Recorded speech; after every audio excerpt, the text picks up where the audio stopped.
Natin mga layer chicks mga lods. Oh. Week old din mga sila mga lods. Pinapalumlum na ko ni sa inaan mga lods. Para sure mapusa. Ayan o. Layer chicks. Dami mga lods. Mga nasa 10 may gito. Ayan o.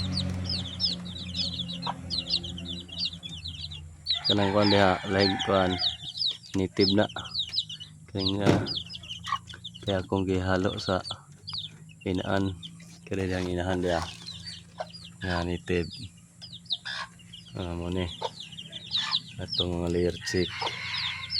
Ayan, buo na sila mga lods atong sigag painom uguan mga lods kanang tambaw para imsog sila mga lods. Oh, magduha po kanang Bisaya ko tulo